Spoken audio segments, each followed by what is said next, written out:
Hey fellas, you know the drill. As always, please do not harass, target, bully, dox, or attack anyone mentioned, showcased, or featured in this particular video. This is just my personal commentary on something that happened on Twitter not too long ago. Let's go ahead and start the show. Hey, what's going on everybody? It's Japan back in action here to talk about something else today. By something else, let's talk about art. Let's take a moment and assume or pretend that you're an artist. So your ability as an artist will typically complement what it is you draw, what you're known for, what customers will commission you. Okay. Gotta say, competition's kind of steep these days. There's a lot of artists in the fandom, all plying their trade, all vying for attention, all trying to make their daily bread on your dollar. So amidst all this, you kind of need something to really distinguish yourself apart from the others to appeal to customers and really drum up some business and remain in demand. A Your Character Here, or YCH, is a drawn scenario, position, or figure drawing which typically shows a generic character as a stand-in, which you then commission the artist to draw your character to assume the stand-in's position to be shown in the same scenario, position, or form and figure to fit the sketch and become a finished product.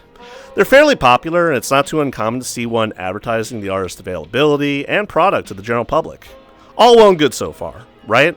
Well, I saw a more recent Your Character Here that I honestly didn't think too much of in the moment, but it would appear later in a very different kind of way, as it very quickly made some waves throughout the fandom. You know, that keeps happening.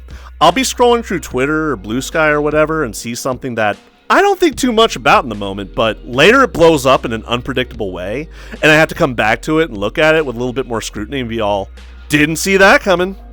So how did this make waves then?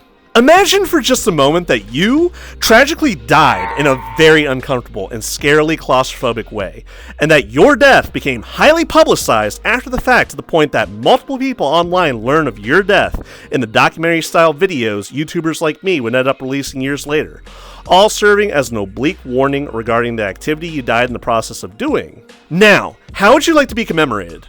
Perhaps a plaque that serves as a somber reminder to others near your death place, or a gravestone to mark your final resting place, or a video or other piece of media celebrating your life.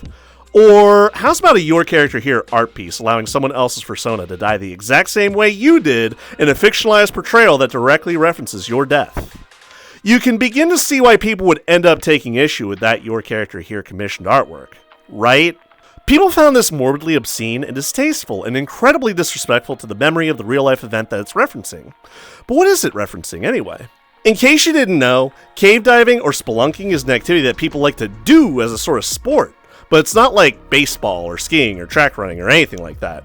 No, this is venturing into caves to varying degrees, and there's plenty of videos of people crawling around in caves with tunnels and holes more narrow than your ass. Yeah, no thanks. See, I've been spelunking before. Yeah, shit only got scary when I wanted to leave the cave, only to find out that my only exit was a narrow-ass opening where I had to wriggle on my stomach by the strength of my raging hard stiffy with the cave ceiling at my back, the cave floor at my stomach, and the opening being like a foot off the ground. I kept imagining the rock ceiling above me just kind of deciding now was the best time to collapse in on me and squish me. Thankfully, that didn't happen, or else I wouldn't be here to talk about it right now. Man, imagine it's one of those games where the prologue's retelling your life story makes the harrowing realization that you actually died like 20 years ago, and you just fade away. Good thing that's not— Oh god, please, no! Anyway, some people like to take it to the next level. They intentionally go for the most narrow-ass, claustrophobia-inducing, fear factor-ass openings, passages, holes, tunnels, and record all that shit. Then put it up on YouTube. Big note from me, I'm not especially claustrophobic, but yeah, in closed spaces where you're literally squished in and gotta wriggle around like a goddamn worm to get around or go through, no thank you. But, you ever heard of the Nutty Putty Caves? Located out in the wilds of western Utah, there once was a man by the name of John Edward Jones who ventured out with a few friends into the Nutty Putty Caves. See, unbeknownst to his friends, Johnny Boy was a man on a mission. Possessed of the desire to take caving to the next level, he wanted to find the ever-elusive birth canal, an incredibly tight but manageable length of cave where you get through it and there's a little turnaround at the very end. So while he was there with others at the time, John breaks away from the group to go off on his own, figuring he'll look for and find the birth canal himself. And wriggling around in the dark for a while, he entered an unmapped and unknown, at least to him, section of the caves that ended in a dead end. Bear in mind, John thought he'd found the birth canal, so when trying to turn himself around, he finds a little fissure leading down. He figures this must have been the turnaround, so he just crawls in head first. John didn't find the birth canal, by the way, and this wasn't a turnaround. What John did was get himself wedged in a little fissure in a dead-end part of the cave system, face first, upside down, unable to wriggle his ass out the way he came. Horrible way to go, by the way. The 3 others he'd been with presumably figured out that something's the matter and leave to go get help, finding professional rescuers who arrive on site and manage to locate him, and thankfully, they got a plan.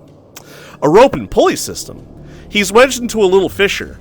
We'll just tie the rope around him, pull on the pulley, which will, in theory, pull him out. What a great plan. Unfortunately, things didn't go according to plan. They pull on the pulley and all seems well at first, but the awkward positioning of John and the myriad of other factors affecting this delicate operation, well, whatever progress was made pulling John out was undone, which ended up just plunging him right back into the hole. Imagine it for just a second. You're head first, upside down, being squeezed in on all sides by hard-ass rock, constricting your movement, unable to move your arms, your legs, your neck beyond maybe a couple of inches, maybe even centimeters all around you. And being upside down, all the blood starts rushing to your head, the awkward position putting strain on your body as you struggle to breathe, all in abject darkness. Sure, there are people trying to rescue you, but you're in so deep in the hole that reaching you is pretty dangerous, as they stand to get stuck like you did. Anybody claustrophobic would probably go through several panic attacks as you're gripped by fear, unable to move around, to breathe, all for a period of about 28 hours. What happened at the end of 28 hours? Well, John had suffered cardiac arrest. His body just couldn't take the strain, and he quickly passed away at that point. What a horrible way to go. Yeah, if I were in that position, I'd take death within 5 minutes, please. Johnny Boy was only 26 years old. Anyway, this all happened back in 2009, and the caves have since been sealed off with the use of controlled explosives on the interior and concrete for the exterior entrances into the cave. John's body was deemed too dangerous for rescuers to attempt to retrieve it, so they just left him down there, sealed in the Nutty Putty Caves as his eternal tomb. While attempts have been made to venture into the Nutty Putty Caves by other cavers, the caves themselves are considered permanently sealed off due to the use of explosives used to collapse interior sections, and the concrete sealing off the entrances and exits. Those cavers that tried entering the site got arrested for trespassing, by the way, so they didn't get very far. So no one will ever be caving in those caves ever again. It's all for John Edward Jones as a memorial to his memory, and a grave fit for a king. He can do all the caving he wants now in the afterlife. By the way, if you're wondering why they're called the Nutty Putty Caves, it's because of the texture of some of the cave passages is kind of soft, like putty. It's because of the high silicon dioxide content in the soil, not so much for the specific part of the cave John found himself in. Years later, the movie The Last Descent was released back in 2016. It was directly based off of the Nutty Putty Cave Incident, more specifically the rescue efforts to try and save John. Obviously romanticized a bit to make it a more compelling story, but it's still a somewhat sobering emotional portrayal when you consider that a real-life person died IRL behind the scenes that inspired all of this. And hey, for $15 shiny, you can get in on it and be a part of history. By portraying your fictionalized character or persona dying a horrible death forlorn in a defunct cave system out in Utah. $20 if you're one of those quote-unquote complex species. Yeah, the fandom didn't like this. At least those that said as much, because several people immediately expressed displeasure in response to this when they realized what it was referring to. But for as many people that bitched, moaned, and groaned about it, several people immediately expressed interest. Put me down for one. Me too. Me 3. I want one. No, me. I could just imagine this being like a business where at least half the crowd is actively protesting the business and the other half is lining up to buy something. Clearly, there was demand here, and customers were already lining up, one after the other, even as people couldn't help but express their distaste and disgust for what was being offered. Then it started getting weird. People began referencing the Saddam Hussein hiding spot where he hid from the authorities, a little hole in the ground out in the desert after the fall of Iraq. Someone then requested one of the Twin Towers, with Blizzy being the second tower. The artist shot back, "Hey, that sounds like a great idea, put me down for one." So who was even offering this in the first place? Blizzy Wizzy, also known as Crunchy Koi. What entrepreneurial spirit! I monitored the account and tried to reach out myself to elicit her services, but it would appear as though she ran afoul of the furry fandom and either got mass reported and suspended, or left voluntarily of her own volition. Really? Really? I mean, they made a movie about it. Do you all consider that to be in poor taste or disrespectful? Let alone exploitative. Just saying. Though even her After Dark was out of commission. Man, you all fight dirty. Sure, Blizzy was very direct and stood her ground, but she wasn't overtly malicious or antagonistic or anything like that. She played around a little and was very receptive to all the attention she was getting. It sort of brings into question the freedoms of the artist to draw what they want to draw and not be impeded by the subjective and ever-shifting moralities of society. We generally encourage artists to draw whatever it is they want to draw as a form of expression. For someone that has opted to make this a side hustle, however, well, you offer to draw something your would-be customers want. So I guess the question becomes, what is permissible and what is not permissible? Is all art permissible? Clearly not with the outrage that bubbled around Wizzy's original thread. I personally find cub porn objectionable as it caters to and represents the interests of would-be pedophiles. And pedophilia isn't just actively being discouraged, but absolutely condemned overzealously because it became such a pervasive and widespread problem in our modern age. It's a taboo category of artwork that unfortunately gets drawn more, be it in secret or shared privately, than any of us care to admit. For those that would say it's just a drawing, I'd call you an idiot. The subject matter of what's being drawn and what it is representative of clearly matters to people. It's why we distinguish between safe for work and not safe for work. While I would admonish the artists willing to draw such things, the fact that there is demand for it by people willing to pay to commission them in the first place is more telling to me. But that's only one incredibly broad example. It is the struggle of the artists to express themselves through their art any way they want. But admittedly, this wasn't like the Sistine Chapel or some fancy schmancy art mural. This was literally just a meme that's been posted on and off before over social media. Kind of like the Saddam Hussein hidey hole diagram, among others. She's drawing your character, but using the diagram as reference when news touched on the story in the first place. Now, to offer something like this is clearly indicative of a very different frame of mind that deviates from the general public's. I'm not trying to cast shade on Blizzy per se, but I do question her taste and temperament to come up with something like this as a product for people to buy as commissioned art. Not my first choice as a your character here, and I wouldn't necessarily encourage others to begin drawing, let alone offering commissions to the general public in the same theme as tragedies that have occurred prior. As for the your character here she was offering, was this distasteful? Maybe a little. Was this disrespectful to the memory of James Edward Jones? I mean, I personally wouldn't show the family, but dude's got a whole cave system to himself in the afterlife. I think he's just fine where he is. The your character here is a little undignified, sure, but ultimately harmless at the end of the day. It's not like she besmirched his memory going something like, "Hey, look at this stupid fucker that got himself stuck in a cave fissure. More like anal fissure, am I right? You want me to draw you in this position? $15, little man. Put that shit in my hand. If that money doesn't show, then you'll owe me. $5 if you're a dragon or some shit like that." Really, she didn't specify what she meant by or would consider to be a quote-unquote complex persona. I think it was more the fact that she stood to gain money off of this, even relatively small amounts, from an absolute tragedy that was the sticking issue here for those that complained. And you know what? I'm honestly glad that Wizzy stuck to her guns and stood her ground rather than bow down to the disapproval of the mob and take it down or concede defeat or anything like that. Mad respect for that. And her demeanor in the face of people being kind of bitchy with her, she herself wasn't bitchy or standoffish in her replies to people. It was more like, "Oh my god, you are a disgusting human being for doing this." She just that's cool. Now, who's interested in this your character here? She seemed to concede that, yes, this was a piece of art harkening back to someone's death, but it's not like this was being done maliciously or at the dead man's name or memory.